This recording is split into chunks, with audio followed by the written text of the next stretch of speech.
Ladies and gentlemen, driving us into today's episode is the wonderful, the delightful Rick Kiesewetter. Hello. Episode 68. Great. Let's get this over and done with. Are we taking off the headphones? It's entirely up to you. We don't need them. Well, no? Professional, yeah, for a moment, Right, but okay. you know your How's sweet that? spot. You're not going to move too far away from the microphone. No, I hopefully. reckon I can handle it. Excelente.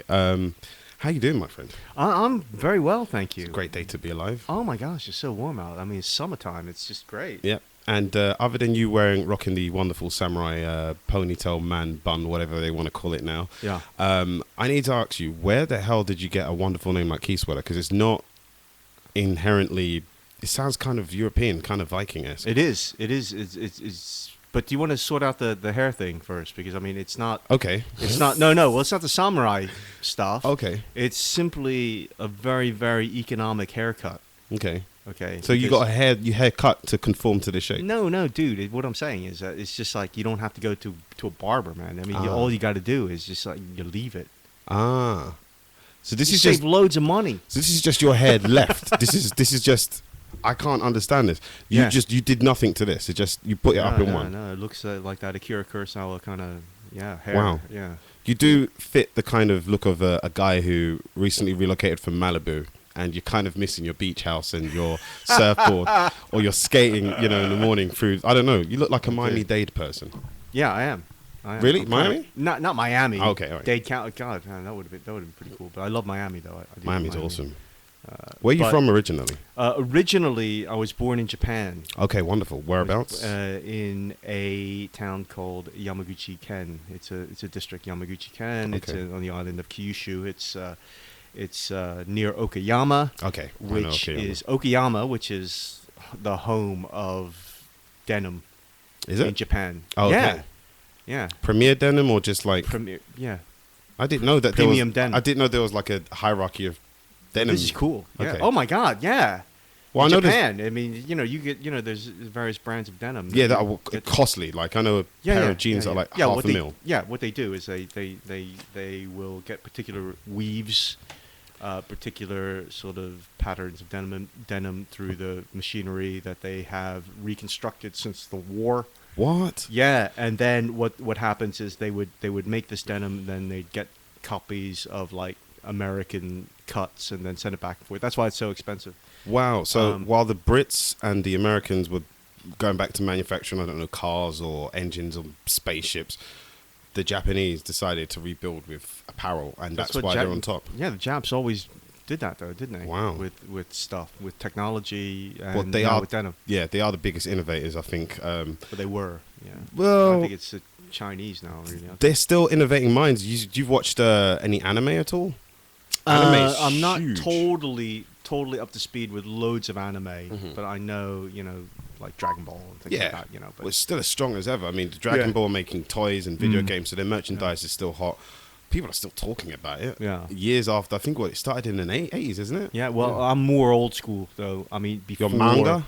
Not manga, but like before, sort of like before Power Rangers and everything like that. Okay. There was a thing called Ultraman. Ultraman, yeah. Where You they know all- Ultraman? Yeah, of course I do. Wow! Yeah, wow. Ultraman, dude. I'm impressed. All right, tell me if you know this one. This one's quite obscure. Okay, Do you all right. remember the Legend of the Dragon Kings?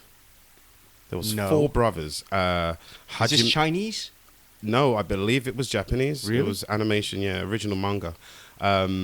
It was the eldest brother was called Hajime. Second brother was called Suzuku. Mhm. The third brother was called Oromu, and I think the last brother was called Amaru. Or I may have got them two mixed up. Yeah. And whenever they got like inflicted like pain that was near life threatening, they would turn into dragons and would just I like maul up parts of Japan. That and Guyver was my favorite shit growing Wow. up. Yeah. Legend of the Overfiend was a bit more Is niche. that Guyver? MacGyver. The Guyver. Oh. Yeah.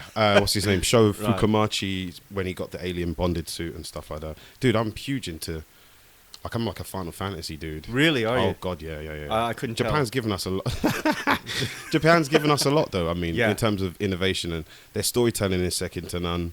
They still Yeah. got quite a lot of like art and craft, right? Like I know they're not making China and Ming Dynasty stuff, but they still got that down to a T. I think I'm not really sure. I mean, they've been overtaken quite a lot, in films by the Chinese, and some of this. I mean, for anime, I mean, obviously you have the sort of the beautiful stories, the beautifully animated stories of oh god, what's Spirited the one Away. Spirited Away, things Yeah. like thanks Yeah. a lot. Yeah, No, but that one's huge. yeah. Is that Mizuki or Mizuki, yeah. something like that? Yeah, and just wonderful story. Although I always find it a little bit kind of jarring when you listen to or watch those stories with an American accent. Yeah, the I don't dubbing know what is kills that. me. I mean, Oh. is that? They thought that they would make it more accessible to, like, let's say, people in the South, but their dad is too busy cooking meth in the garden, so I don't know why that would strike them. To learn subtitles might actually help them. I think for me that I had to hear the the text behind the dialogue. I think it's called syntax, but the way somebody would say something, you Yeah. have to get a bit of context behind what it is. And when you dubbed it, it just would always sound a bit weird, you know what I mean? Whereas when you heard the original Japanese version, especially for games like Devil May Cry, you'd have to clock it twice to get the original dialogue. You'd hear a guy pull out a gun and be like, and you'd be like, okay, he's pissed. Whereas the other version is like, I'm going to get you. And you're like, I don't feel the emotion in the American version. So, yeah, sometimes you got to get It's very from the subtle, source. isn't it? I mean, Super yeah, subtle. but then again, you are obviously a connoisseur of this type of. Well, it just started from the fact that I wasn't getting the American stuff was too cheesy. It was just too rubbish. And what you resolve all issues after 25 minutes, whereas the Japanese stuff was more of a saga. You'd have to.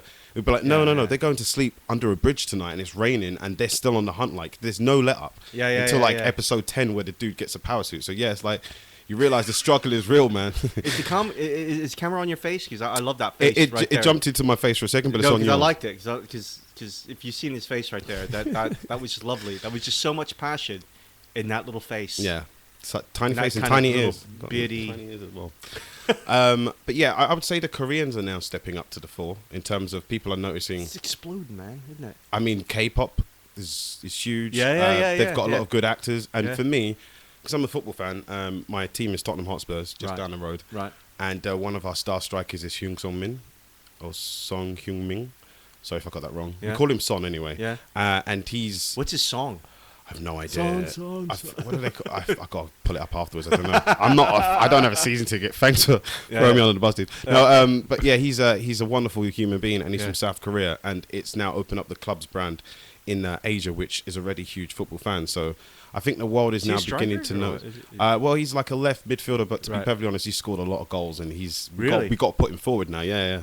He's How not big a is guy- he? Son's, I think, about 5'11", maybe 6. Oh, yeah, he's man. quite tall. He's quite tall. Good looking as well. Yeah? That's the thing about Koreans, though, with the exception of the people who have gone under the knife.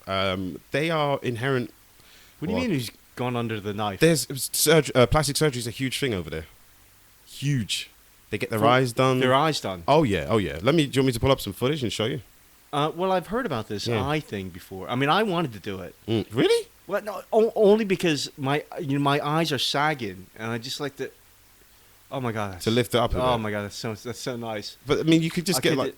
You can get like. I'd like that. See that? Yeah. That'd be so but, nice. But what? Would that get you more work or something? Is that what it is? No, dude. I'd just be less tired. Oh, okay. All right. All right. No, but I wouldn't do the fold thing. Yeah, no, they do. They go to depths. Even with Really? bones, they change the bones so they've got like you know, Really? the higher bone. Yeah, they chisel the chin down so that it makes them look more. They appear to look more animaic. That's the crazy. word I'm going to use. Yeah, it's weird, but I think plastic surgery is something that I think Would you ever do many plastics? non-Caucasian countries have conformed to just to look slightly less raw. Would I do plastic surgery? I've worn makeup to a photo shoot once. I think that's as far as I'm gonna go. I might get a face massage with like some kind of exfoliant in it that stays in my skin and makes me look like gold dust. I don't know, but Gold dust, no, I'm yeah, not. yeah. Just for the night, though, and I'll sweat it out in the morning. But no, I don't think I'll do any plastic surgery. My nose is just big button nose. I'm going to keep it so that my kids have got something to press when they're in my face. I don't want to change my little ears and wear something that's going to drag them down. No, I hear better. Yeah, I don't know. I wouldn't really change much. Yeah. Would I you? wouldn't. Would you go with the whole facelift or anything like that? No, I wouldn't do the don't need to. facelift thing. No. It's just that. It's just this bit. I was just like, it's just Like an so iron- nice where I could just look around without even trying. Yeah. Well, maybe wear baseball caps, just real tight. Could do. Well, maybe pull this. Fitted. Yeah. You can do that though. I think Can there's kinda like do- they've didn't got Madonna those. do that? Yeah, She- they've got she- those things where they pull It's back like that part of tags, it. but I mean that's just, Yeah. it's just a lot of work every day. Very, very much so. Yeah. And your kids aren't going to recognize you, so just keep it trill. Mm. So your name is originally Viking, you said, but No, you didn't it's say where. German. German. It's German. It's Okay. Teutonic. You were correct. Teutonic. In its origins. It's essentially because I'm sure you didn't we discuss this at one of the gigs or anything, or I might have mentioned it. It's No. essentially because I'm adopted, Okay. and that's where I got my German name. Wonderful. I was adopted. The guy was of German American descent. Okay. And my adopted mother is of Italian Oh, wow. descent. So it's German and Japanese, Italian. German, Italian, the So did Axis you- powers, yeah. Did you? did you? I know we deployed him in America. Yeah. Did you grow up like hearing lots of German or Italian in the house? No, it was mostly like Italian American with like sopranos Italian. Yeah, because you're from. Is it Chambord? Chambong? Shambong. Where did you just make that up or something? Sham something Stop looking new. at the screen. I'm What not is looking that? at. I'm just switching the cameras. Okay. Shambong, something like that. Shambong. Where is it? Shamong. Shamong. Oh, Shamong. Shambong. Oh my Sorry. God, my relatives go I was crazy. thinking on of that. bongs, man. Sorry, yeah, guys. Shamong. Shamong. That's Indian. That's Yeah. Indian. That's So Shamong is in New Jersey, right? Yeah, Shamong, New Jersey, but it's a land of the horn. Okay. Does Yeah. that mean like it's protected land because it's? No. It's just really sandy, inhospitable land. It's Okay. like pine barreny kind of land. It's just like but it's beautiful at the same time. But it's like, and it's full of like ticks. Yeah, I and, can imagine. just Iguanas, snakes. geckos. No, not anything that can. I don't think they could survive there. Oh, wow. Honestly, it has like pine snakes. They're black snakes that hang from the pine trees. Cacti. No, that's. I think you're getting your geography totally. Well, I wrong. figured you said No, it's but what I'm saying is dry. it's not sucky people from Shamongonians. No. Shamong. But no, I moved there, and then it was just so beautiful because I mean there's lakes there and there's things like that. But I mean it's like deadly. It's like one of those old school Star Trek things where they go to the planet and it's beautiful but it's deadly. Yes. That's what that place is like. Okay. You got an Like, M-class like point pure here. flies, they suck your blood, and you come back in, from a nice summer's day, and you think, oh, it's been great, and then you realize you got some like poison ivy all in your feet, and you just got stung all over. You're going like, what the? Is it like Stand By Me when you like go in a river and you come out with leeches as well? Yeah, or yeah, not leeches, but you just get. Well, I don't know. It's a whole just- bunch of shit. Yeah, just disease. I heard about things flying. I heard about things swimming up your penis track, so you got to wear a condom. That's in the Amazon. Fuck that's like me. some sort of it goes up your urethra and Yeah. lays its eggs. Oh Jesus. Catheters, dude. Wear a catheter or. No, you were supposed to not. Yeah, I think what it is that this doesn't happen in Shamong, by the way. But what it is that if you're in the water, you can't pee. If you pee, They will then be this attracted. particular thing finds that canal. Yeah. Wow. The amount of times you're in water and you just want to let one go. Do you know what I mean? Even farts. think most Farts people are do. so fun in the Most water. people do. Yeah. Yeah. You play games when you swim. When I swim, Yeah. not normally. No, I just You do your best I'll not be to I'll be in the ocean most of the time. Oh, shit. So I'm just like the game is to stay alive. Stay on your board. Exactly. Yeah. Stay on the board, stay alive. How long yeah. have you been surfing for? I would say for, I don't know, about 15, 20 years now. Okay. And it was just, it's just one of those things. In fact, I really picked it up when I was in the UK. Really? Yeah, because it was Cornwall, like- Devon. yeah. Okay. Woolcombe. It's only because it was just like, I love the water because I'm from essentially The Jersey coast, Shore. yeah. And I used to go there. And, How much you it's very- bench, bro? Yeah. Yeah, man. Where's that from? That's from. Sorry, you know what that's from? Mm. That's from.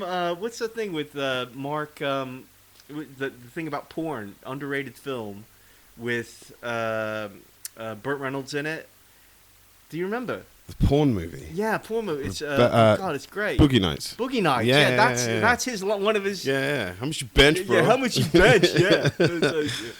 That film was so beautiful for Awesome. all the moments in it, and do you know what? The moments I find I relish at the most What? were the gay parts. They for me was the best parts of the movie because Yeah. it is a guy in what was it, the 70s, 60s? Yeah.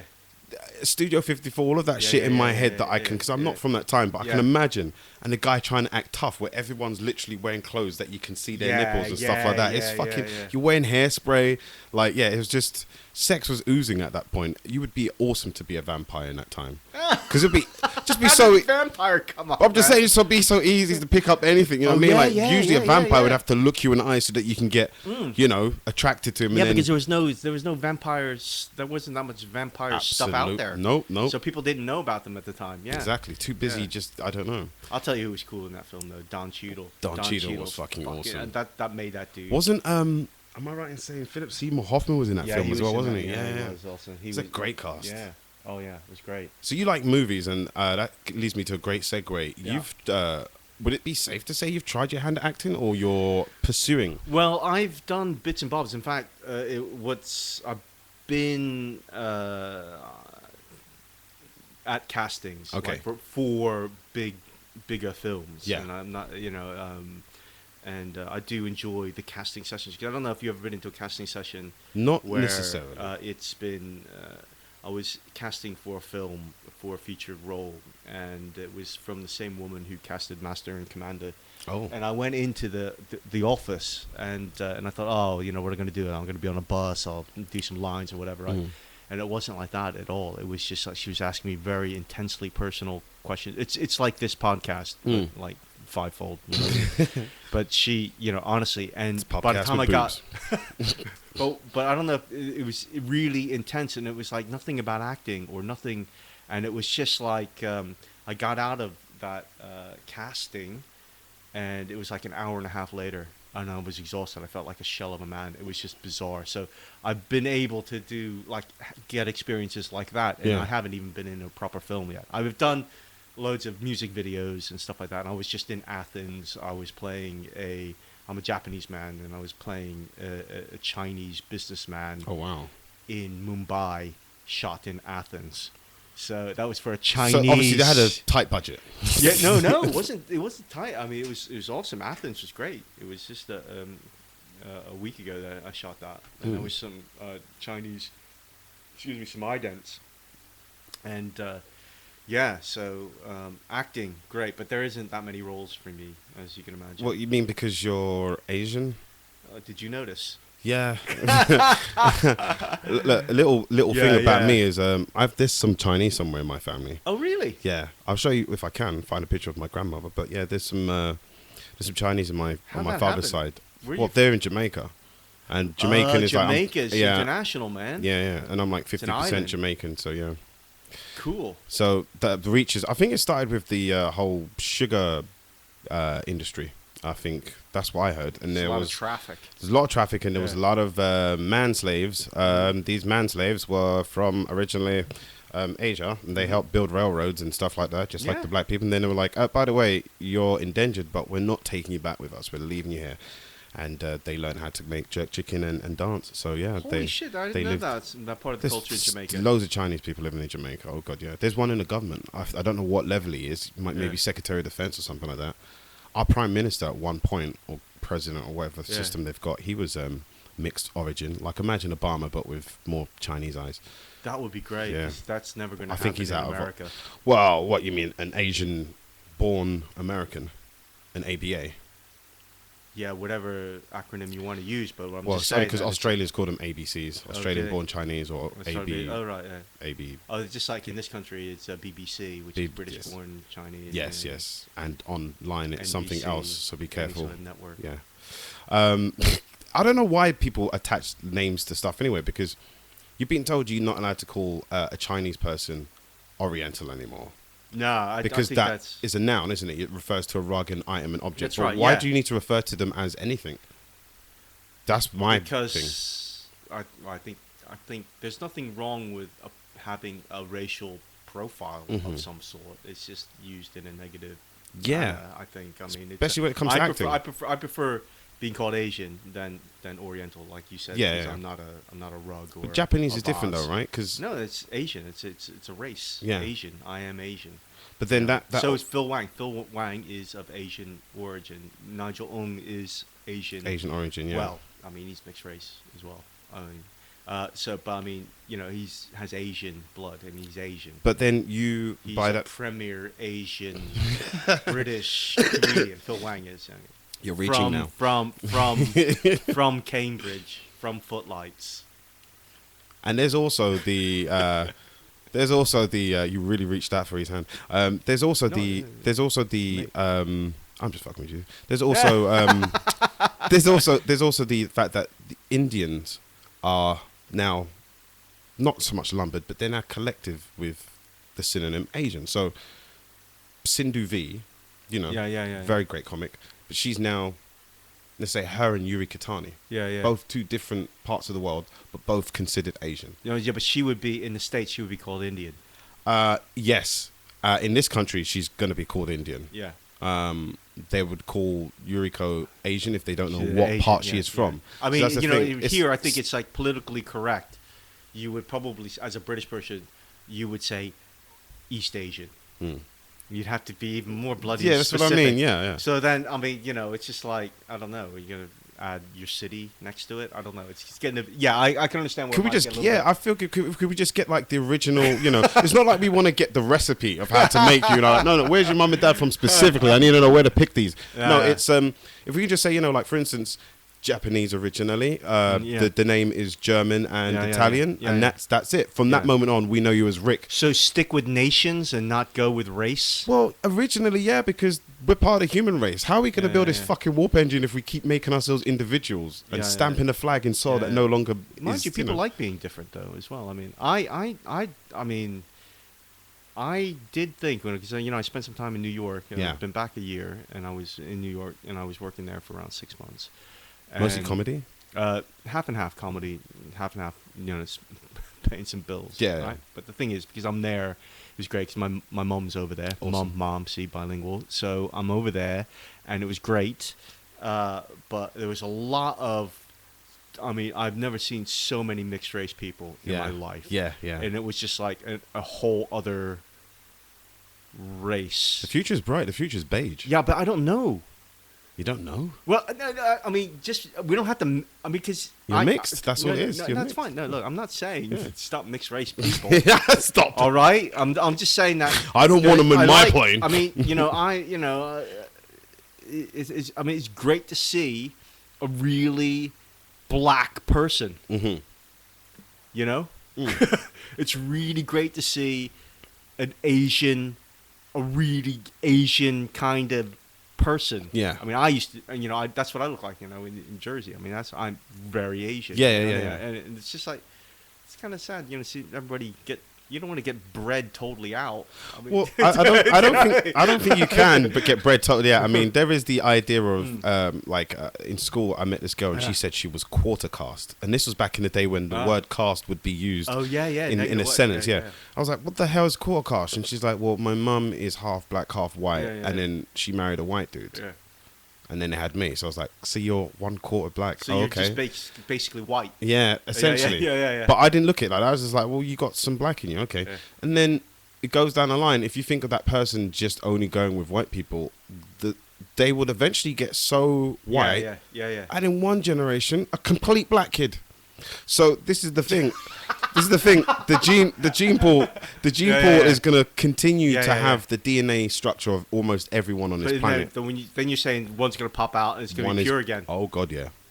Those like genes that. can only. I didn't even think about that, because I have 3 children. They're all mixed race. They're all white, Asian. From me. Mm-hmm. Love your joke about the nanny, by the way. Oh yeah, thank you. Oh, when did you do that? There's all right, no okay. idea. Yeah. Anyway, so. Yeah, so there.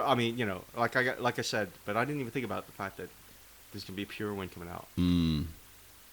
There's gonna be a pure one coming out. Mm-hmm. Oh, you plan on more kids? That's crazy. That's always nice. I would like to actually date an Asian woman. Okay. Because I have not dated an Asian. Wow. Once. Same here. Well, not once. I've dated 2 black girls, but it's. I've dated 1 black woman. Yeah. And 1 Asian for a little bit, but it doesn't really count, right? Because anyway, look. But and the rest have been so many. The rest have been Caucasian. Yeah. And I just really want to, I'd really like to go out with sort of like a Chinese. I mean, like pure. Yeah. But you know, I know what you mean. We just can't keep these white bitches off us, and it's a burden, dude. I know what you mean. It's like you try to tap in your oyster before you know there's a hand there. You're like, bitch, could you just back the fuck up off me? Let a player play. But yeah, it's tough. I know. But no, that's the thing. You could. I think growing up in school, I'm not saying I was enamored by it, but there was many moments where I would look at another girl of color, especially in school. I desired Greek and Turkish girls to a level because for me it was like our Hispanic denominator, other than black and Asian. So, and I never thought I'd ever get close to an Asian. To be perfectly honest, I figured they just was, never would be interested. So I pursued what I thought was there, and before I knew it, I get to like a college university level, and it's turned on its head. I'm now being exposed more to.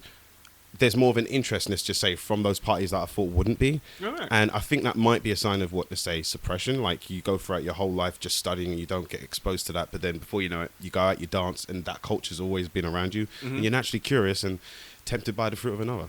Yeah. Or just pissed off with your parents. Or... Yeah, that too. Yeah. So you definitely don't want any more kids. Okay, we covered that. But you skate with your son, right? Did I see? I skate with my son. Yeah, okay. Yeah, he's my oldest son, and essentially though, I started. I'm not like I've been skating now for as long as I've been surfing, about 20 years or whatever. Okay. And the thing is, it's just I started skating with my son. Yeah. I wasn't like one of those old school skater dudes. Yeah. That they're just running around, like. Because I've gotten to know quite a few of them now, especially the London scene. Oh, yeah. Like the godfathers of skateboarding here in BMX. Oh, God. But that's only because, I just skate, and that's fine. But I don't know. I just do it. I'm not part of the scene. Yeah, you're not trying to get into a movement. And what's cool about skateboarding is that nobody gives a shit. It's fine as long as you skate. It's great. Just go get out there. I just wish that was sort of like the way society works. What, just get on there with and your do stuff and whatever you like. Keep calm and carry on. I think was an attempt of getting people to crack on with stuff, no matter age of austerity or politics. But you kind of do get lost sometimes. So you do need an outlet, and that's why I think getting out and doing like a sport like skating takes you to a skate park where you're around other skaters.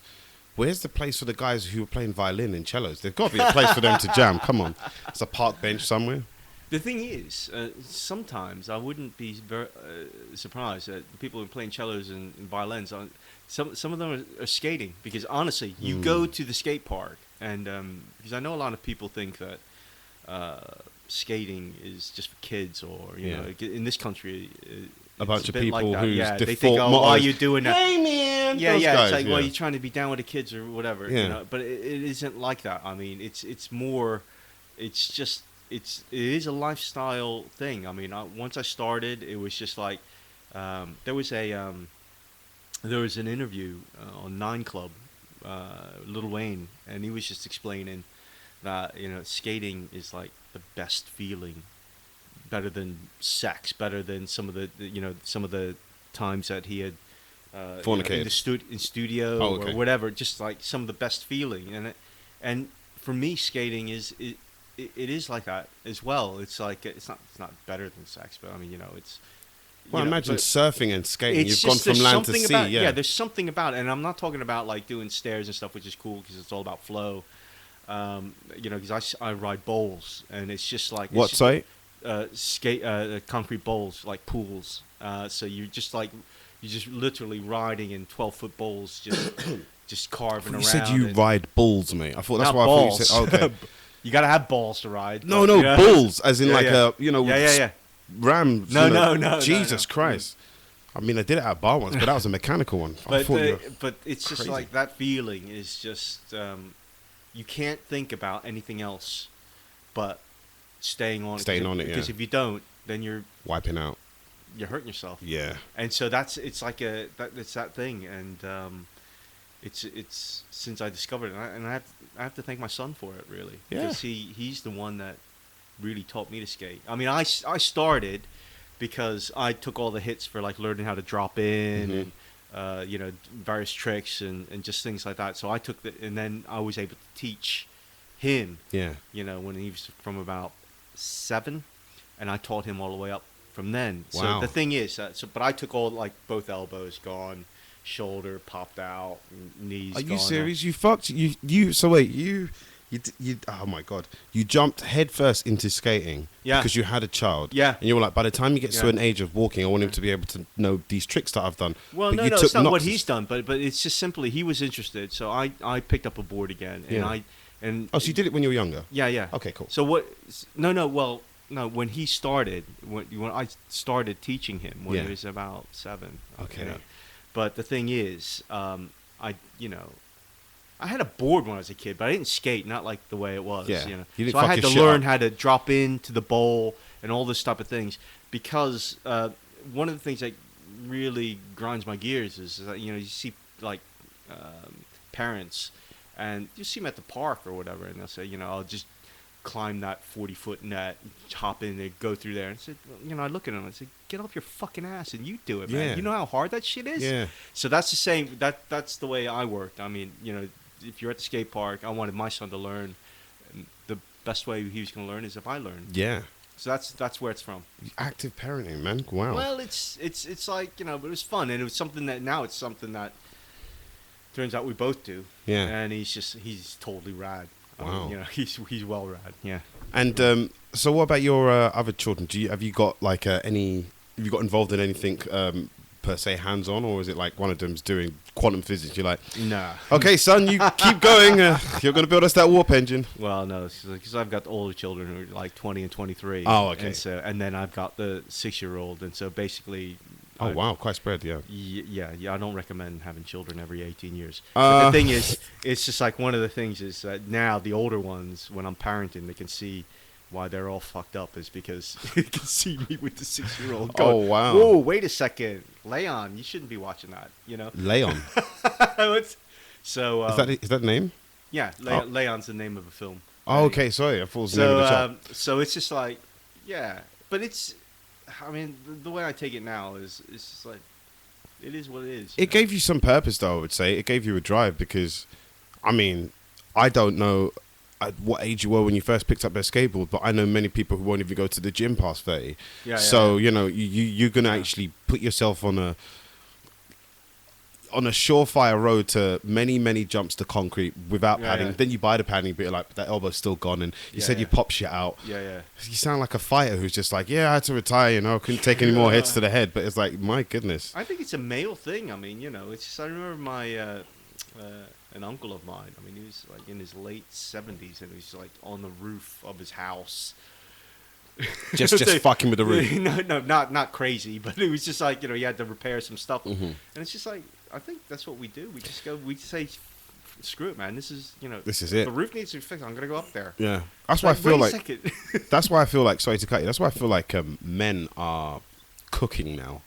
Men are buying all the toys. Men are. Yeah. They're actually really like making a concerted effort. Like, okay, I'm no longer with my mom and dad. I am not gonna die inside my house because there is no more takeaway. I've got no. Like, people are learning how to cook, and I'm not saying.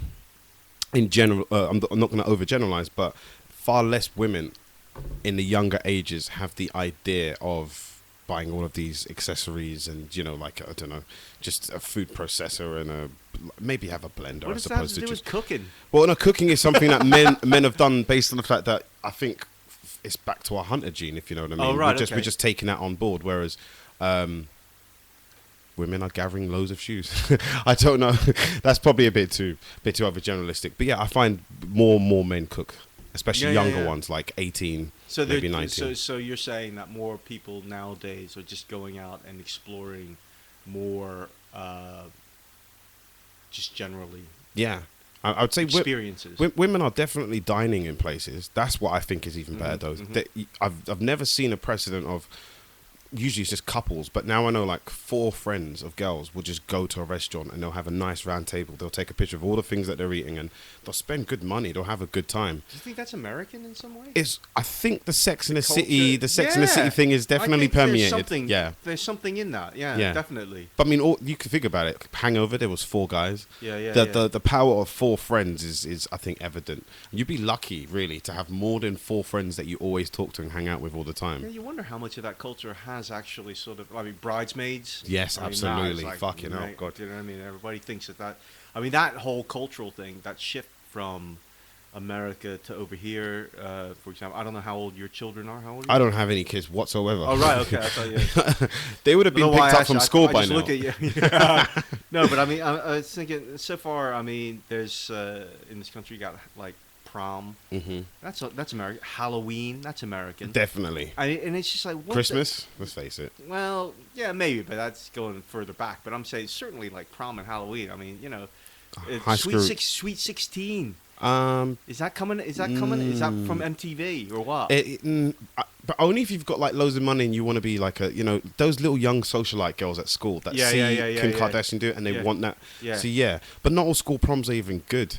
No, I'm not saying they're good. I haven't been to one, but what I'm some saying of them are on is a boat and you're just on the Thames for 2 hours and then they take you back to the embankment. That's your prom. No, but what I'm saying is that before, I mean, when I first arrived in this country, I mean, you know, it was 1991 or something like that. Okay. I mean, you know, the thing is, it's like guys didn't even have fucking food here. Yeah. Do you know what I mean? You didn't have Pizza Express. Hmm. Do you know what I'm saying? I think mean, 7-Eleven was all but gone by then. There's nothing. I mean, and burgers. You Oh my had God. Little Chef. That was. We had Burger King though. We had Burger King. You had Burger King? Oh yeah. In the 90s we had Burger King. I was eating McDonald's when I was 4. No, but you had like. I mean, honestly, that was. I mean, all you had Wendy's, was Wimpy's. India. Wimpy was horrible. Wimpy was decent, but I'm English, so I What? think I'm saying Oh, that. You don't miss what you But don't the- know. the I didn't thing know is, any better. The thing is, because obviously, I mean, you had Indian food, like a curry was good. Yeah. That was always pretty decent. Yeah. But all the rest of it, you had nothing. Caribbean food is kind of a, Starting now.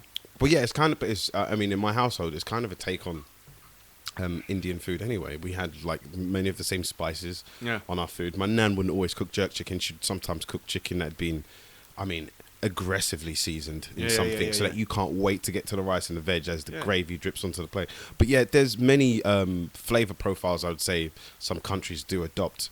And it's fun because when you're in England, the food was so bland. They just took boatloads of us in so they can just, I mean, assimilate it's our crazy if you lovely went to an diet. Italian cafe, because then you can only go to like get some sort of like pasta. Yeah. I mean, look at it now. You got like the burger revolution has taken place. I'm just like I'm loving it. I mean, you can go you can go.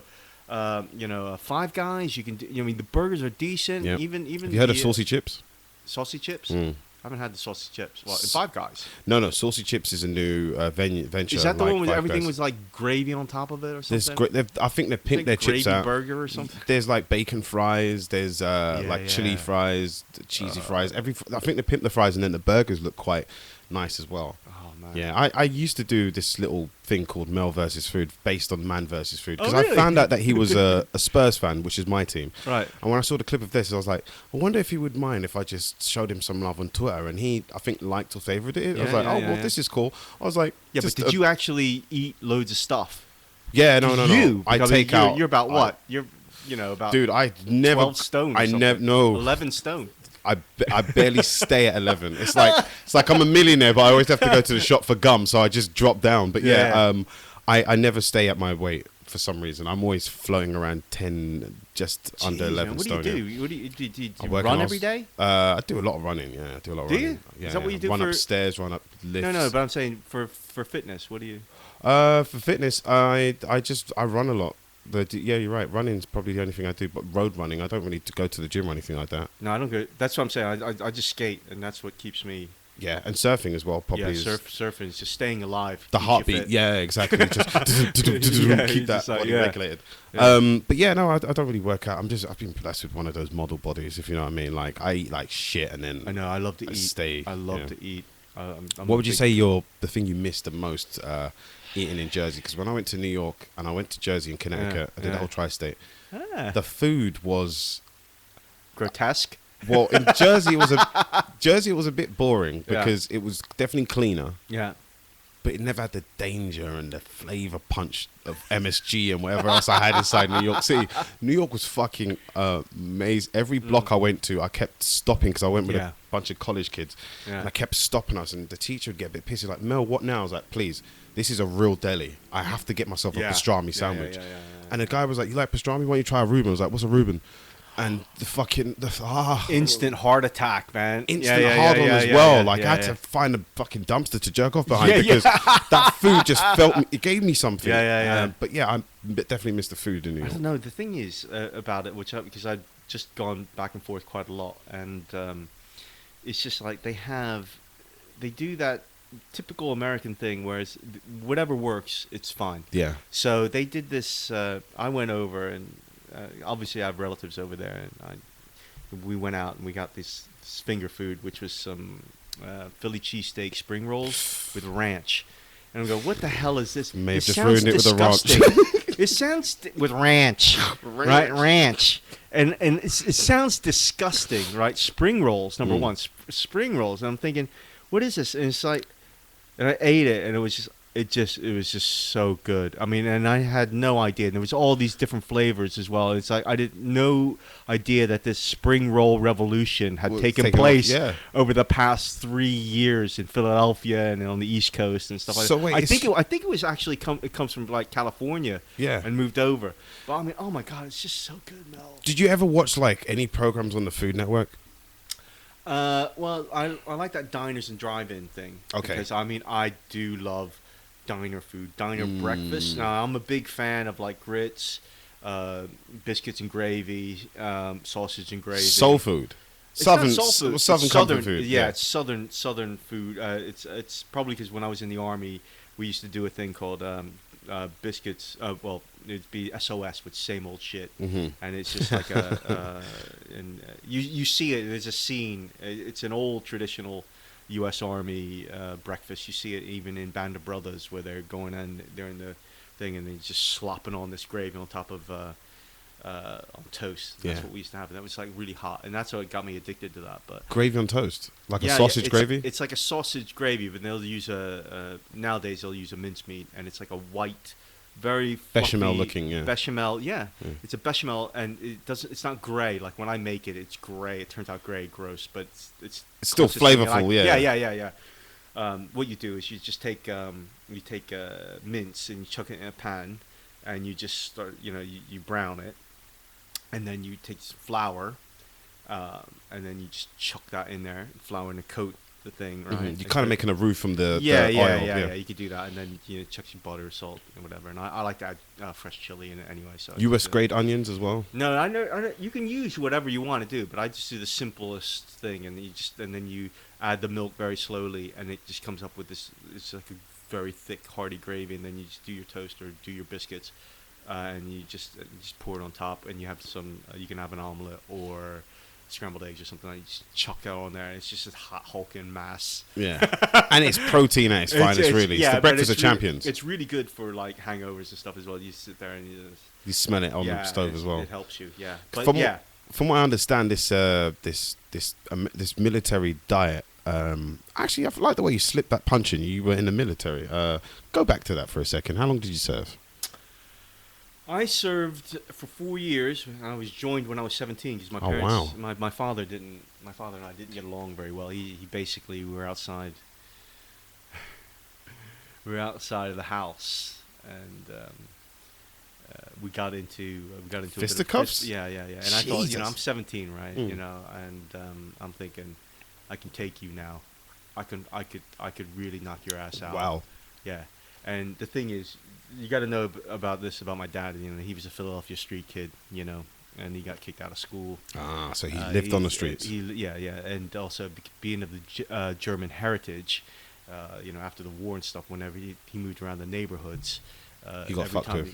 Every time, he used to say that, he had the footwork, but his brother had the knockout punch. So whatever neighborhood they went in, it was like old school, And my granddad, I didn't know at the time, but he used to fight. He's a firefighter in Philadelphia.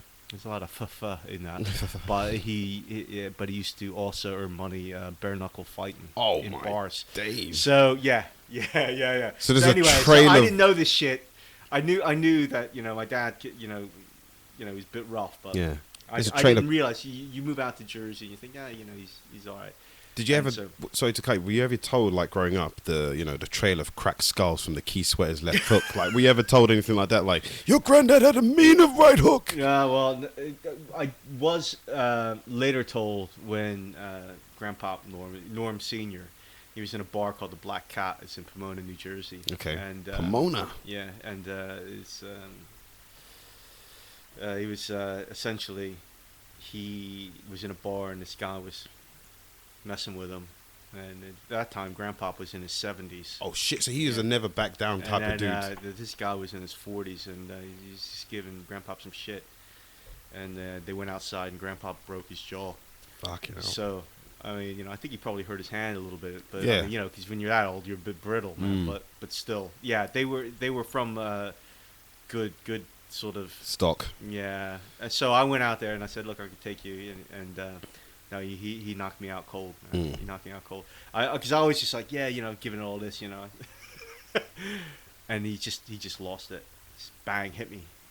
And then he said, essentially, there's three things. Either you can go to university, or you can go to college, you can work, or you can join the army, but you ain't living here.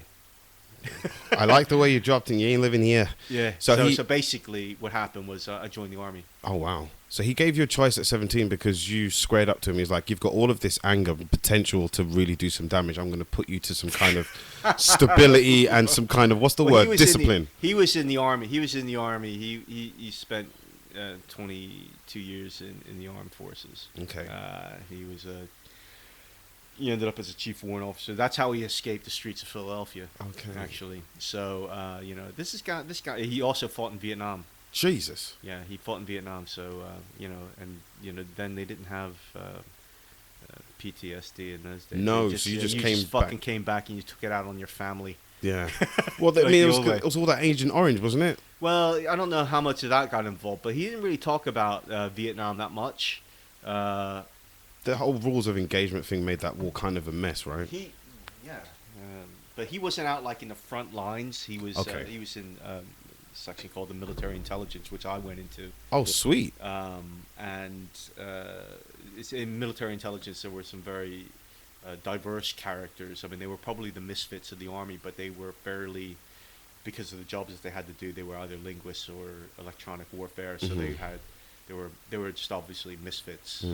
They couldn't go on the front line, but they had highly specialized skills to help. So nobody messed with them. Yeah. It's a bit like, I would say, like MASH, the old series MASH. It was a bit, So it's like there's a lot of Alan Alda characters in the unit that I was in as well. So that because I went into military intelligence as well.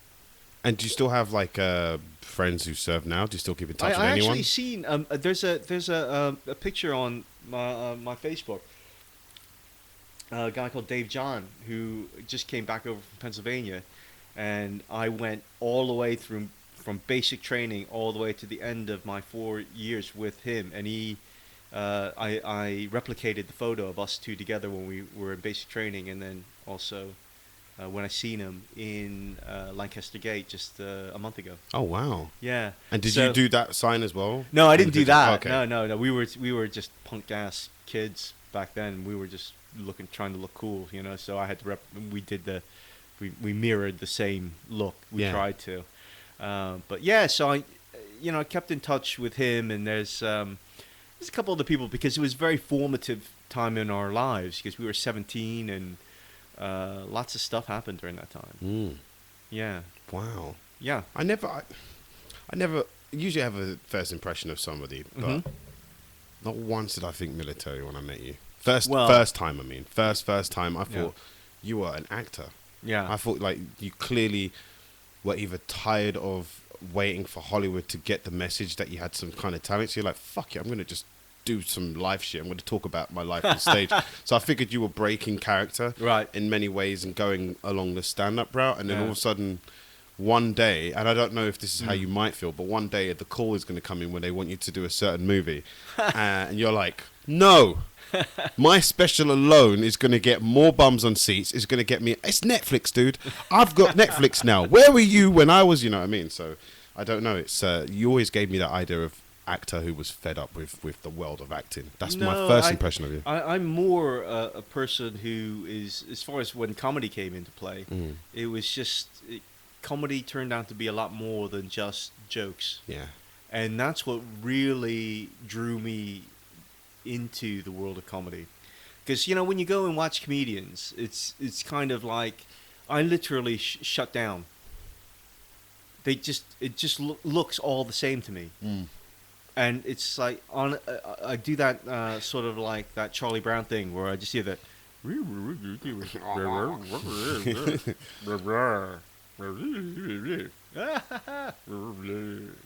know what I mean? Honestly, I just get put off because it is, for the most part, pretty much the same. Formulaic. There are, but that's only because it's what that is there are certain things and skills that you need to have. You need to speak clearly. You need to be hypnotic. You know, you need to be,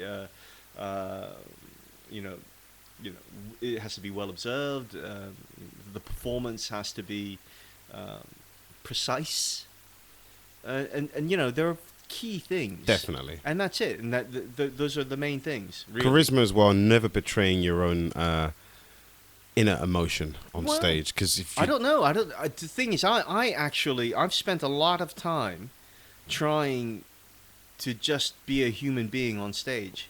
Now, I mean, like I said, you know, I'll look at loads of people on stage. I think, well, you're not like that, and you lose me as a human being, as a person. Yeah. I just don't really.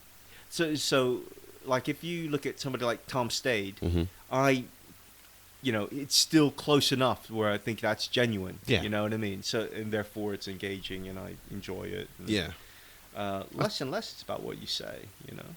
I think, no, you definitely hit something there. Like, in terms of, if I know a guy off stage is a complete square, he doesn't do anything that everything he does in his act is, you know what I mean? Like, it's just completely opposite. I'll be like, it's clear to see everyone's embracing this guy who you're pretending to be on stage. Why don't you just be him all the time? Because then won't you feel better about you? Like, you seem quite morose, and the laughs you got last night, I have no idea if these two people are, you know, the same. But well, the thing is, I mean, obviously, when you're on stage of any sort, you know, you're being the most attractive version of yourself. But that doesn't necessarily mean likable or anything like that. Or, you know, you could be morose. I mean, you know, but that side of it's so compelling that, you know, you engage with that, you connect with it, your audience connects with it. It's your soul, isn't it? You can tap from that more than anything else. Because I used to go and when I first did the BBC New Comedy Awards, and that was, you know, I was beaten by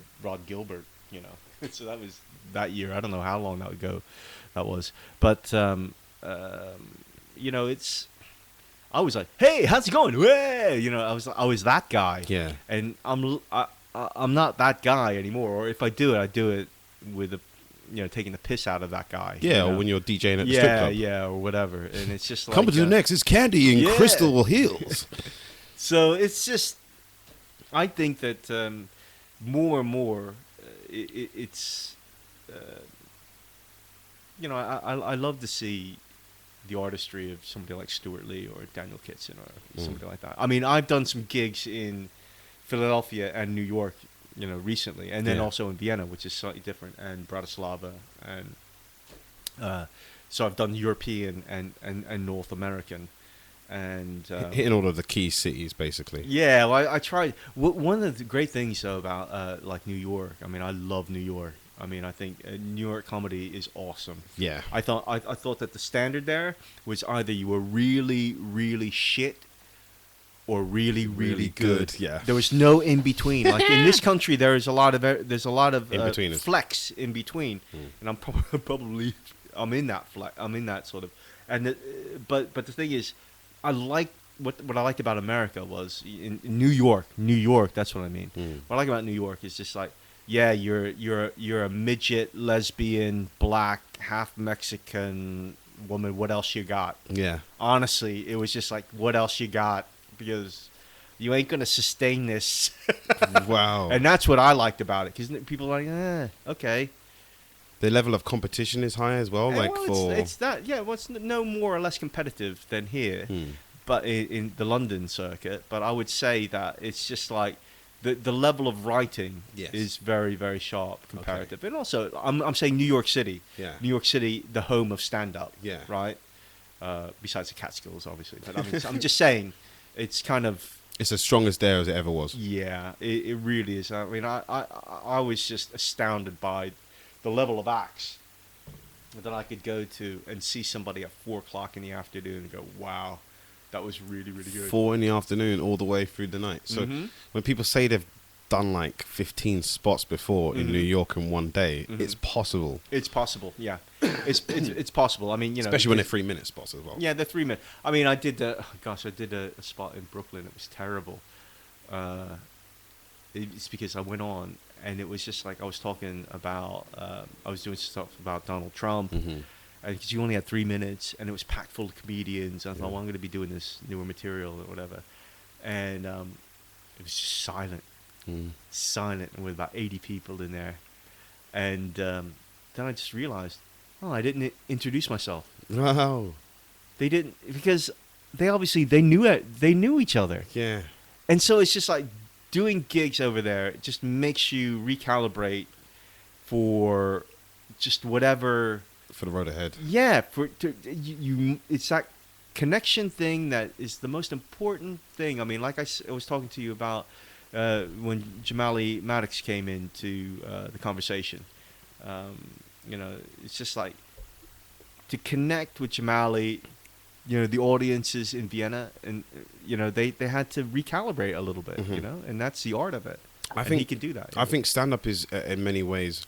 You're going to get a voice coming from some part of the world that you wasn't attuned to before. So Dave Chappelle, Bill Burr, actually, that's another good example. When he went to like Helsinki, or do you know what I mean? You go to some remote part of Europe, but you know, after I think your agent or someone tells you, listen, dude, about 100,000 of these hits are from this country, and they all keep writing your email saying we want you to come down and perform for us. So before you know it, I think for some audiences, if you got a whole tour that you do 1 year, you go to a country and it's like, well, we really wanted you to come here because of the word of mouth and then your notoriety, but it's going to take us a while. We're going to have to watch this back again to see what you meant there. And in other places that just pick you up straight away, it's about sensibility. Yeah. And I think eventually everyone does kind of join your club, if you know what I mean, by the way you talk, as long as you just don't change it too much. Well, the thing, I mean, you know, in the States, I mean, people thought I was British.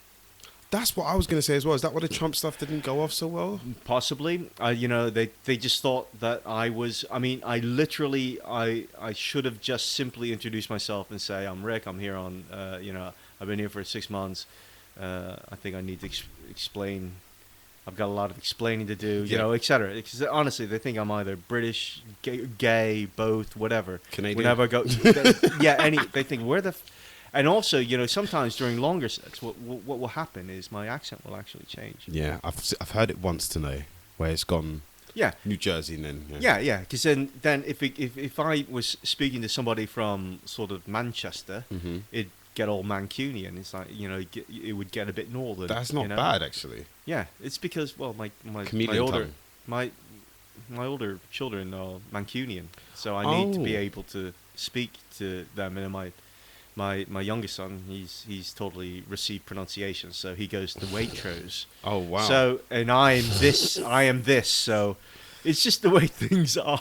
Well, listen, my family sound like most of them sound like they're you know, the new black family on EastEnders. They've got like they all have an East kind of. You've got a really London. But I would say that now. Yeah. Now it's very London. Yeah. But before fuck if I knew how I sounded. Like it's just. I thought you were gonna say how white I sounded. Well, yeah, well maybe on the telephone. Somebody actually said it to me. They're like, gas, yes. "We gave you this job because we thought you were white." But no, it's. I've had many a time when I've spoken to someone on the phone and they had no idea. then I just apply more deepness to it now, so that they feel like, oh, this guy's either big or something like that. And then they see me like, oh wait, you're 5'10". But yeah, it's I don't know how I learned how to talk. because you're not, because it's a mishmash. It's not estuary accent. It's not like London. It's not London. Oh, that pizza's hot. Exactly. The white rose. Exactly. It's not that. But so it's very, very London. It's very sort of mellow London. Yeah, I would say almost people have thought that I was American at one point as well, but I think it's because of some slang terms that I just throw into normal conversation. Yeah. But I would say we all copy each other at some point, you know, especially music. Well, it's to you know, to connect. To bridge, yeah, to bridge. You know, I joke about it, but yeah, it's, you know, you use a couple of phrases. It pissed me off, like when my ex-wife, you know, she had like relatives that come over, and because she's French. Okay. And they come over and they lived in, you know, they lived over here for a couple of years. Yeah. They're just like, they all get down and they get all sort of like, you know, oi mate, you know, they'll get like that in the taxi, you know, and I'm like, no, you can't say that, because it just doesn't sound. It's like an Aussie trying to copy. It's fucking, it's horrible. I've noticed that, especially when you meet like an American. Yeah. And they're like, "Oh my God, you're English? Yeah. Have you met the Queen?" And I'm like, "That's really good." Why would you expect me to? You should just say yeah. I had cucumber sandwiches and Pims with the bitch. Yeah, you know what I'm saying? We played craps afterwards. No, but it's like, what would make me so privileged? I would need an MBE or something like that. The Queen's not going to come and consort with a mere commoner like myself. They have no grasp of the class system. Yeah, they have no grasp. Or I suppose because the president is maybe an attainable figure that you could one day meet, as long as you get to one of his campaigns or rallies early and you're standing at like the front bit, you know, you might be able to touch his hand. But that's I can see why they think that. But God, their version of us is so BBC America. It's through a lens that it's like, and some Australians, I suppose, because they get TV shows a few years afterwards. They look at us and they're like, oh, that's what you guys are like. And we're like, no, we've kind of evolved past that a few years ago. What was that, 5 years ago? Yeah, where did you get that from? But it's weird. I don't know. London, we just keep evolving. It's great. I have to say, London is wonderful. Do you follow combat sports at all? Well, MMA? Yes. Not really. My my niece does. Her husband's really into MMA and all that sort of stuff. He's got all the tats and all that kind of stuff. And yeah, he was. In fact, I forget who we were watching, because he got this big 60-inch TV, and we were watching somebody beat the hell out of somebody else. Was it recently or it was? No, it was about 5 months ago. It was a big one. It was like, oh God, who was the guy? Brock Lesnar. No, it was somebody who was just like an older guy. And he won? Yeah, he did. He did. And it was just like, somebody's like, he's like a, not legendary, but close Fedor? to it was brutal. And the thing was, the only thing that reminded me about what we're talking about is the fact that my niece was there, because they're both cops, you know, and they have a little daughter who's 8, and then after the match, my niece just turned to me and said, "Oh, I don't think she should have been watching that." It's like blood everywhere. I'm going, oh shit. Okay, so it was quite bloody. It was. Oh, I can't. It would take me. I don't know. It'd take me a couple minutes to figure out what match it was, but it was pretty impressive. But I mean, I know that there's a big one coming up, though, isn't there? It was a UFC fight, though. That's what you're saying, right? It's UFC. Yeah. Okay, about 5 months ago. Yeah, Jeez, and and there was also, obviously, there was a big match. I think my brother-in-law was supposed to go to in New York at Times Square. They had a big fucking UFC thing. Yeah. What was that? Madison Square Garden. Madison Square Garden. That's why I brought it up, because you're talking about New York and stuff. Yeah. But no, I'm not a big fan. I mean, I don't really understand it, because I mean, I see a lot of it, and it's just like, I find that, who are the two brothers? This is the Diaz brothers. Yeah, essentially, it's just takedowns, really. It's no. That's the defining aspect. I know this may be entirely reductive, right? But what I would say is that the guys that kicked ass, like the Diaz brothers, they just fucking get you on the ground and just suffocate you. Yeah. And it's over. Yeah. I mean, and that's a lot like what you would see in the street, really. You know, because if somebody wanted to use something like that, it is a neck hold. You can't breathe, and that's it. Definitely, especially if you're in prison. It's one of the easiest ways to take somebody Do you down. know something? Well, no, I did old fashioned like Wing Chun Kung Fu. Oh, did you? And then I did right. karate for a little while, and then I Right. just got into ninjutsu, and I never looked back. Really? I've got a sword. I'll show you afterwards. Wow. But I'm one of those guys that likes to throwing stars. Basically, anything that uses more of your skill level. Right. In terms of you got to throw 1,000 shuriken until you actually get something in, Yeah, and then you're like, yeah. well, can I do that They're again? not or is easy that the to law? throw as well. Not at all. Yeah. And then the throwing knives and stuff like that. Yeah. Movies make it look so easy. Do you know how much walls and doors you got to fuck up until you get it right? I don't like any of the movies because it's just like too many Stereotypes. wires. No, Oh, okay. stereotypes, wires. I just think it drives me insane. Unrealistic, yeah. It Unless just it's a drives me Dragon Ball movie, what's the point? You know? Well, yeah, exactly. But also, I mean, if you think about like the old Bruce Lee stuff, Oh God, Bruce, I mean, for him, the special effects was rewind that film backwards, like jumping out of a tree. That was it. That was all the special yes. effects. Yeah, or speed up the punches so it makes it look like slightly Maybe. faster. Yeah. But besides that, that was it. Yeah. There was no other special effects. It was all in camera. Or the only special effect was he kicked his ass Yeah. and he sent him flying. But don't worry, Yeah. we make sure we shot this in a cardboard factory. Okay, so there'll be tons of cardboard boxes. Jackie Chan took a kick to the fucking chest. I'm surprised he's still alive. But after that, Bruce Lee like shook his hand like, dude, man, you're fucking alive, dude. You're Yeah, gonna be yeah. the next one who carries the torch. Yeah. But okay, so the only reason why I mentioned combat sports, sorry, because it was a huge segue.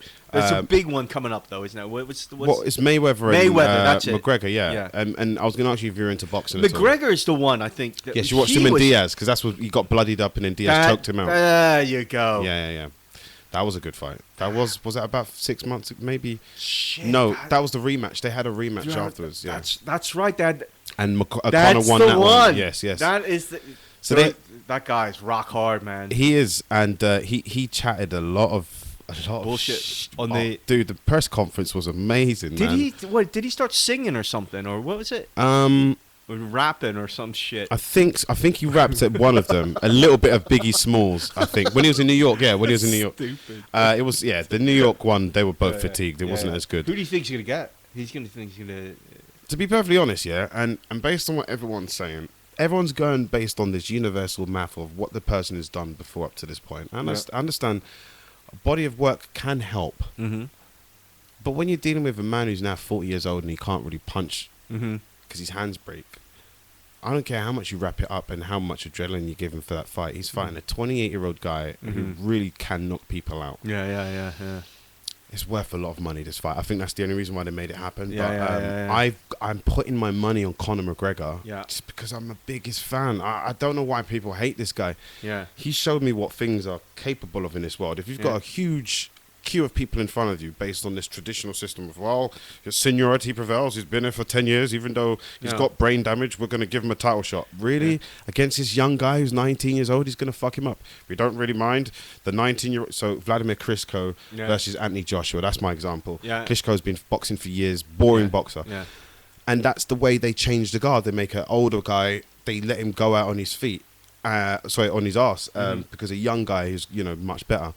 With this fight, Mayweather said, yes, I want to fight this guy because he's going to come over to boxing. I'm going to school him. And everyone's pretending that there isn't punches in UFC.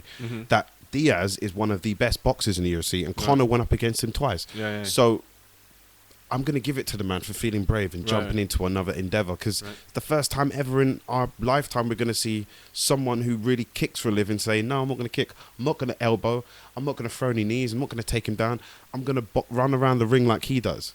That's amazing to me. So is this is not for a title? It's not for a title. It's just a pure boxing fight. The only thing really is for Floyd's legacy. Say he can become 50-0 if he wins, but if he loses, he's 49-1. The actual integrity of boxing would be shattered forever. Yeah. Because this guy's never had a professional fight before. This would be the first time he ever laces up gloves and goes into a boxing ring. Not even an amateur fight. How often has McGregor how many punches has he thrown though? Statistically, there must be some sort of like Moneyball kind Yeah, of they said breakdown. they said he's thrown. I think in one fight he threw something like a maximum of 60 punches in a round, much, yeah. and they're like, no, if you're a boxer, you got to be throwing about 150 exactly. or more. Yeah. But again, those guys miss. What if Conor's just like, I'm not even going to throw a punch until you come near me, you fucking little weasel? Because Mayweather's very defensive, likes to run around. So if Conor just holds his position and stands there and starts taunting him, or if he tries to smother him like in a UFC way where he's clearly got his arms up, he's like, try and punch me if you want to, mate. But I know the moment you lift up your arm, I'm going to counter you. So there's many ways Conor can finish this fight without having to throw 150 punches in a round. There's so many ways because wouldn't there be an issue though with somebody? I mean, this is the same in boxing. It's where you draw somebody in to fight your fight. Yes, like the rope-a-dope or something. Not just rope-a-dope, okay, but that's a strategy as opposed to. But what I'm saying is that when people are boxing, I mean, I don't know that much about it, but when people are you're actually fighting. You're drawing the person to fight your kind of fight. Yes, that's. If you don't, then that's where the there's variables I have. Yeah. It's known as you're right. There is a game plan. I mean, I think that's going to be the issue. I mean, if McGregor comes in and he's going to box, I mean, at the end of the day, Mayweather's a good boxer. Man, Good. He's probably the best pound for pound defensive. Defensive boxer in the world. He's not the most exciting though. I'm sorry. He used to knock people out, but if you're looking at based on his record, he's never lost. Let's say somebody like Bruce Lee. Yeah. I mean, this is. But if he was just not able to kick or anything and just use his punches, in boxing style. Yeah. Do you know what I mean? He probably would have taken 2 shots to the body from someone, and he would have not got up. Yeah. That would have been. That's what they said about actually with. What's his face? Mayweather? No, not McGregor? Mayweather. No. Bruce Lee. And UFC? No. Who's the guy that in Game of Death? Not Game of Death. Kareem Abdul-Jabbar? No. The blonde dude. Chuck Norris. Sorry. Chuck Norris. That's why. I mean, Chuck Norris, powerful guy. I mean, if he really did punch Bruce, he could have. Really? Probably, yeah. But the thing about Bruce was, and this is what I think got Bruce the most notoriety, he gathered up Steve McQueen. What's his name? Is it Garner? James Garner? James Coburn. James Coburn. He got a bunch of these fuckers together, and he trained with Gene LaBelle as well, who's like the judo guru. And he wanted to learn as many different styles as possible. So I reckon if it was just a fight, Bruce would fuck all of them up. But if it's a boxing fight, these guys that's what I'm saying. And that's what I'm saying about that person's realm. To de-restrict your arsenal and just only have one. And like, you're thinking about it, and because you're still thinking, you ultimately, if you're French, you dream in French. You're not going to dream in like. Depends on what woman. Well, you're dreaming about. Wait. But you'll always do numbers in French. Yeah. You always do your numbers in your home language. Yeah. That makes sense. So that there's a secondary. They call it second language interference, right? And the same thing with a fighter. I can imagine it's something that's learned over a period of time. There's that little interference, and that interference between his instincts and what he's trained for to do can actually make the difference in that fight. Yeah. So if McGregor's not going to be doing that, what he's, instinctually, with his elbows or whatever, I think that might be a factor. I don't think he can use an elbow to parry a punch. All right, because I know boxers do. You can't. No, you can't like go to active. But if you're like, if I can try and if your arms are up like this and the punch is coming and like Conor tries to like act like he's evading, but really his elbow comes into contact with Mayweather's fist. It could end Mayweather's fucking like night. It might disjoint Conor's elbow as well. So that's a very dangerous tactic. But I feel like the grappling as well. Like boxers can tie each other up. I feel like Conor can be more sneaky. I mean, Mayweather's got little sneaky jabs, but Conor could probably throw a nice little elbow in there. Maybe there could be the coming of heads as well. There's many things that could happen in this fight. You're saying the subtlety in between. There is room. There's room That's what I'm saying. Yeah, I can understand if you're in tight. Not just a Because puncher's you can't chance. see everything. Yeah, there's Can't room. see everything. Dirty as well. boxing as well. You know, like one over the top of the head after you both got. Yeah, There's yeah, so yeah, many, and Conor's a bigger guy, and he's Yeah. younger, and I feel like, why would you take How this much fight? money's on the line? Oh, this is probably going to make $500 million. It's probably, they say it's the $1 billion fight, and I believe that's the top figure coming down. Wow. So obviously the network Showtime is going to get 70% maybe, but what I heard is divvied up is Conor's going to get 100 million, which is about 76 million sterling. Mayweather's going to get maybe 200 million because he says he's the A side, so he demands more pay-per-view buys. Yeah. And really he needs it because he owes the IRS at least 200 million. And then you've got the UFC getting a slice of the cake. Yeah. I then would be inclined to think they'd get at least what Conor got, 100 million. Yeah. At the very least, they might Yeah. ask for a bit more. So yeah, if you do that those numbers there, that's clearly about 100. Yeah, It's the biggest fight it's the biggest fight ever in the history. century. Yeah. And what I like is we got Sky Sports. Surely Conor McGregor has got no chance. Mayweather has been doing this for 49-0. This guy's never had a professional fight. There's no way he's even going to lay a glove on him. Yeah. Rewind 4 months ago when the fight first was heard about, Yeah. and that's what the Americans were saying. They're all regurgitating the same shit, so no one knows what's going to happen. I suppose it's who wins is UFC, and Pretty much. Yeah. But even if Mayweather wins, he can't go over to the octagon. He'll get destroyed. no. But what I'm saying is that the business wins. The business wins regardless. Oh, yeah. because I think it's just, UFC it's a won. it's a big profile thing for them. It's legitimizing that as a sport, Yeah. as saying these are the skills that are needed, and it's the shit. Mm-hmm. And you want to come and see the next one. Absolutely. That's what it is, isn't it? I think that and Yeah. the next biggest fight for Conor when he goes back to the UFC is Yeah. they're saying he's going to fight Khabib in Russia purely because they know the Russians would rally around this fight and the Irish would fly over to Russia. It would be fucking huge. So that's what they're saying is the next. They know Conor's their biggest cash cow. So after boxing, like you said, and if he wins, he legitimizes that sport even further. They're saying him and Diaz have to have their rubber match. They've had two. Yeah. Both of them won one each. That last fight in the trilogy is going to make more money than any other UFC fight because Conor and him have got such great trash talking and they've got the history of one lost by decision, other one lost by tap out. So you know in that third one they're going to try and knock each other out. I'm excited. Do you know? I say I don't know much about MMA. You or know anything more like than that. I thought you did. No, yeah. well the thing is also, you know what I started watching? The Kingdom. Oh shit! Do you know The Kingdom? It missed me, but I'm definitely going to watch it. Yeah, I got drawn into it, and it's all about MMA and shit. And what season are they on now? They're on season 3. It's the last. Oh, it's the final shit. season. So I'm wow. just So I can watching binge it season nicely 1. then, Then, yeah.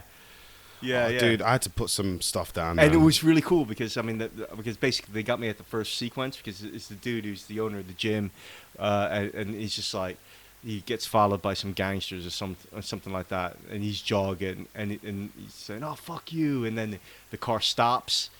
And he goes, "You're shitting me, right?" And they pull back. 2 gangsters get out, and he beats the fuck out of them. and that's how you That's should the start a beginning. show. Yeah. Yeah, and I thought It's the same as you got me. Daredevil for me as well. When I saw the beginning of have you watched Daredevil? No, Oh, dude. no. I know he's blind. Just watch episode 1. That's all I want you to do. Episode 1, and if you don't want to watch Is that after is that the origin? in a way, yeah, no. No? It's all kind of like. Have you ever heard of Frank Miller's Batman Year One? No. Okay, so Is this on a different world or something? No, Batman no. Year One. Okay. I think you're thinking of Earth 2 one, but that's close. Okay. Batman Year One is just the first year of him in the Cape and Cowl, Right. And he doesn't. He's still very raw. So, He doesn't know what's going on. well, there's one point where he gets caught, like he's trying to save a burning building of winos. And you'd think who wants to save a building full of winos, but he's Batman, you know. He's like he heard over the radio Yeah. that the mayor or Falcone, I Yeah. think it's Falcone, Yeah. is fucking bombing these abandoned tenement buildings, but Yeah. Batman knows that there's some winos in there. So it's just an all elaborate ploy to get the cops to fucking bum rush him. So Batman is surrounded by every cop in the fucking city. His utility belt gets blown up, so he's got only a blow dart with one fucking sleep dart in it, Yeah. and he's hiding. So this is the whole stealth aspect of it. Yeah. And he goes, other than this blow dart, I've got this experimental sonar, Yeah. which acts as an attractant for bats. He goes, I was going to road test it before, but I've got no other choice. So he turns it on, And the whole scene in Batman Begins where all the bats come into Arkham Asylum was taken from that one part of the comic where every bat in the city fucking flies to Batman's location. And by then, he's already used the blow dart, so all the cops are shooting at him. He's behind a pillar, and, like, literally you're seeing the pillar, like, disintegrate as bullets just fly through it. And Batman's like, oh, okay, any moment now, I'm going to die. So he kicks the pillar, the fucking roof comes down, he starts beating up the cops on that floor. As all the other cops come down, they're just greeted by bats, and he uses it to get out. Anyway, Batman's fucking awesome. As you can tell, I was brought up by him. So yeah, Daredevil that's the Netflix series. That's their kind of, I think, their attempt of a Daredevil year one. Because I remember the Daredevil movie it was abysmal. Yeah. Yeah. Ben Affleck and it's Ben Affleck. Yeah. Yeah. But that's such a great. I love Daredevil though, because I mean, it's just like he's blind. And he just has these like nunchaku things, super senses that he relies on. I just like it, man. I just like that. It's a great idea. You would love the Netflix series. Netflix, I think, from comedy specials to documentaries to all of their original series, though, I think is fucking banging. No, one day I get a bit part role in something.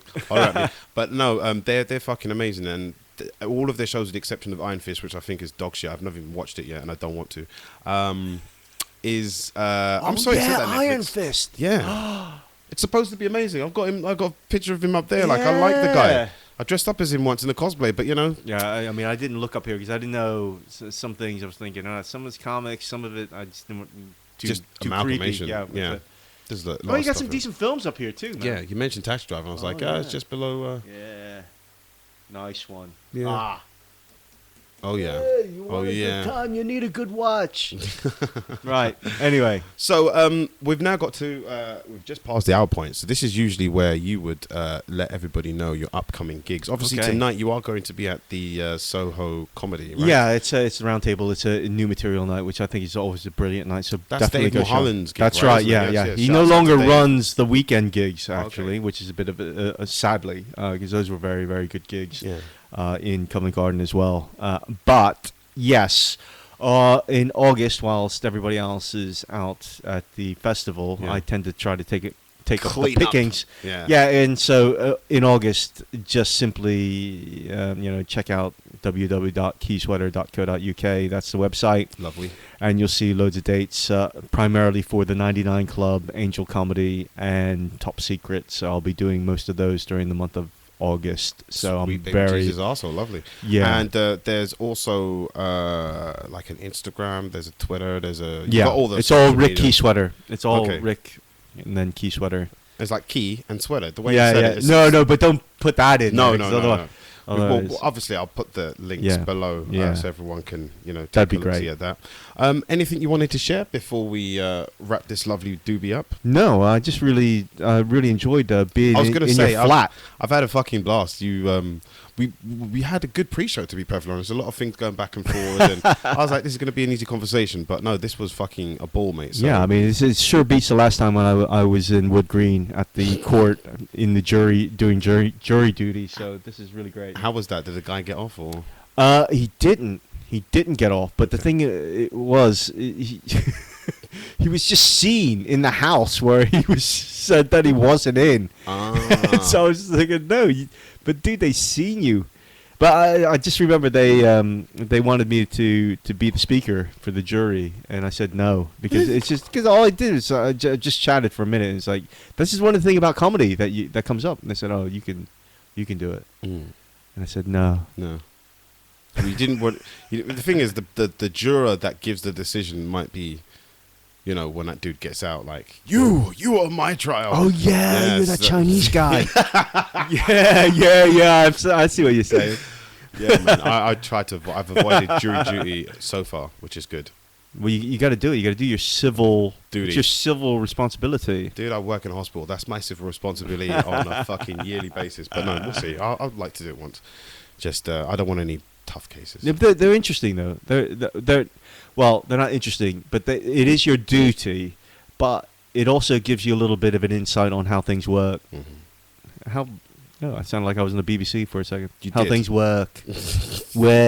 No, that was the man of many accents and many talents, and one of them is picking good music. So we're gonna finish out with Schoolie D. Saturday night. Yeah. Shouts out to any people out there. Oh no, just my family, my friends, and yeah, come and see me, guys. I'd love to see you and chat about some of the stuff that we talked about tonight. Yeah, Rick is a wonderful comedian. He's been doing this shit for 10 years. I'm Woohoo. fucking shocked because he only looks 10 days over 29. But my man's been doing his thing for a while, and it's going to come evident in the fact that you'll get a really good show. He's always prepared, and he's always on, you're always on the board. I've never really seen you have a hacky gig or even just half-arse it. So that's you're going to get a good show, guys. What a great review. So go and go to Kiesewetter, www.kiesewetter.com. I'm going to add his Facebook. .co.uk. Sorry, .co.uk. So he's here now, Whatever. okay? He's one of us. And yeah, I'm going to play us out now with Saturday Night from Schoolie D. All right. And ladies and gentlemen, if nothing else, it's hot outside, so stay hydrated, stay happy, stay cool, and stay black as always. Next episode, I don't know, just stay tuned. I'll see you guys soon though. Peace.